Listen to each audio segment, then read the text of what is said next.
जय हिंद दोस्तों, एक बार फिर से आपके अपने चैनल WMGS रिसर्च सेंटर पर स्वागत है। आज है 10 जुलाई। तो 10 जुलाई को बनने वाले जितने भी महत्वपूर्ण करंट हैं उनको हम इस वीडियो में डिस्कस करेंगे। चलिए स्टार्ट करते हैं।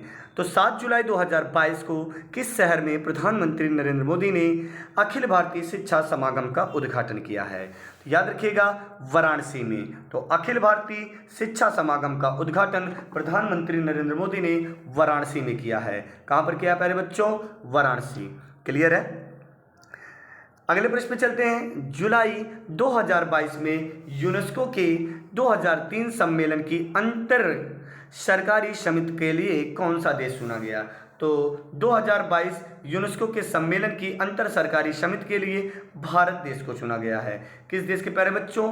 भारत देश को। क्लियर है?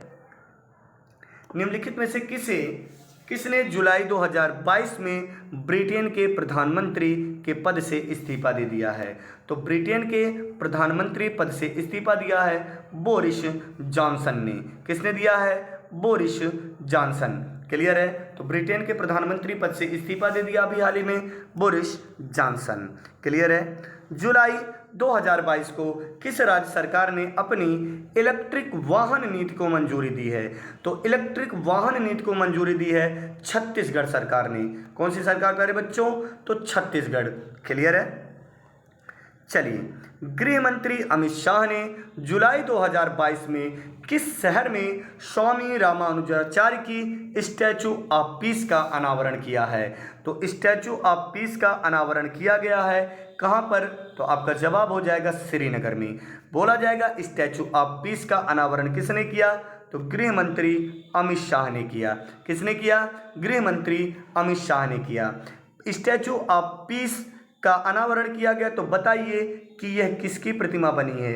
तो स्वामी रामानुजाचार्य की। किसकी बनी है प्यारे बच्चों? स्वामी रामानुजाचार्य की। तो ये 4 पॉइंट आपके माइंड में होना चाहिए। जुलाई 2022 में स्वामी रामानुजाचार्य की स्टैचू ऑफ पीस का अनावरण गृह मंत्री अमित शाह ने श्रीनगर में किया।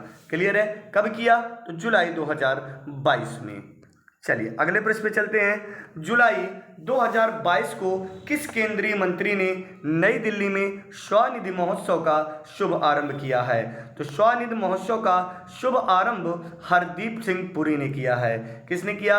हरदीप सिंह पुरी ने स्वनिधि महोत्सव का शुभ आरंभ किया है। क्लियर है? अंतर्राष्ट्रीय मुद्रा कोष की पूर्व मुख्य अर्थशास्त्रियों की दीवार पर अंकित होने वाली पहली महिला और दूसरी भारतीय कौन बन गई हैं? ठीक है, तो पहली महिला वह भी भारत देश की बनी अंतर्राष्ट्रीय मुद्रा कोष की पूर्व मुख्य अर्थशास्त्रियों के दीवार पर अंकित होने वाली, जिनका नाम है गीता गोपीनाथ। क्या नाम है प्यारे बच्चों? तो गीता गोपीनाथ। क्लियर है? वर्ष 2022-23 के लिए भारतीय उद्योग परिसंघ के अध्यक्ष पद के लिए किसे चुना गया है? तो याद रखना आप लोग, किसे? तो 2022-23 के लिए भारतीय उद्योग परिसंघ के अध्यक्ष पद के लिए आर दिनेश कुमार को चुना गया है। किसे? तो आपका जवाब हो जाएगा आर दिनेश कुमार को चुना गया है। क्लियर है? कब के लिए? 2022-23 के लिए। क्लियर?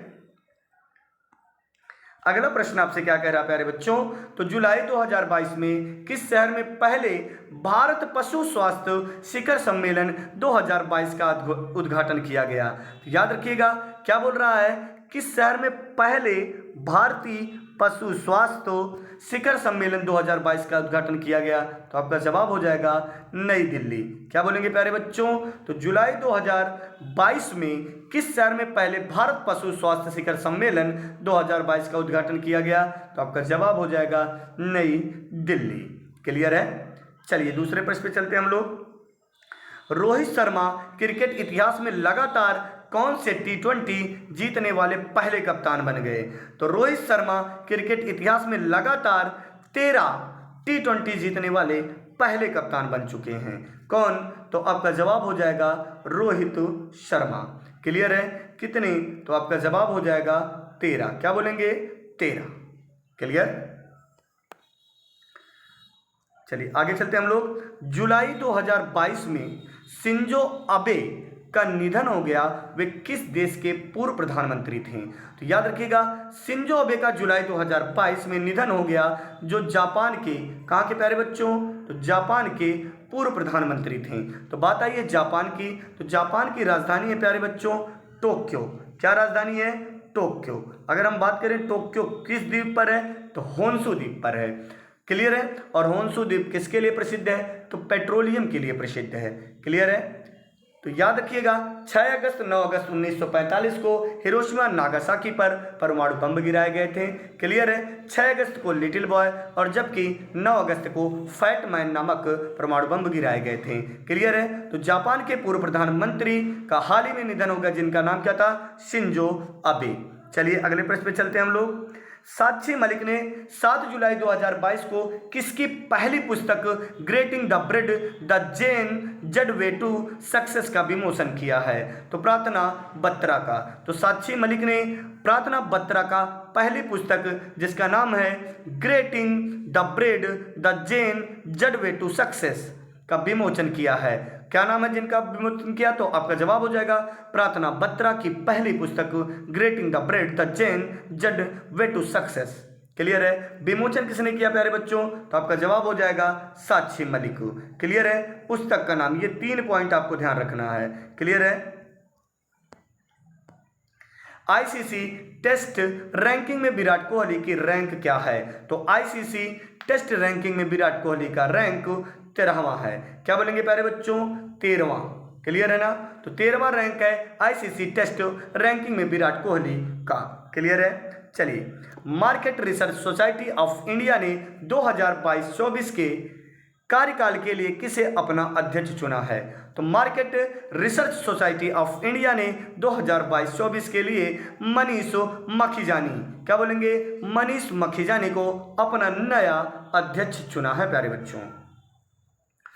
ब्रिक्स संचार मंत्रियों की 8वीं बैठक जुलाई 2022 में किस देश की अध्यक्षता में वर्चुअल मोड में आयोजित की गई? तो आपका जवाब हो जाएगा चीन। क्या बोलेंगे? चीन। तो ब्रिक्स संचार मंत्रियों की 8वीं बैठक जुलाई 2022 में चीन में की अध्यक्षता में वर्चुअल मोड में आयोजित की गई। तो बात आई है ब्रिक्स की, तो आइए चर्चा करते हैं थोड़ी सी ब्रिक्स की। तो ब्रिक्स की स्थापना कब हुई? तो जो ब्रिक्स की स्थापना हुई वह हुई 2009 में।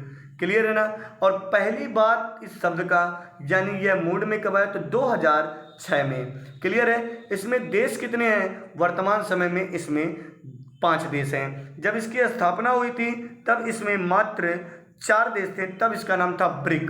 क्लियर है? ब्रिक्स से नाम क्या क्या? ब्राजील, रूस, इंडिया, चाइना।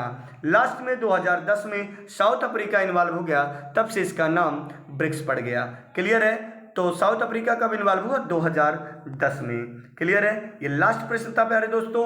आज का सेशन यहीं पे समाप्त करते हैं। प्लीज़ आप लोग वीडियो को शेयर करना ना भूलें। जय हिंद।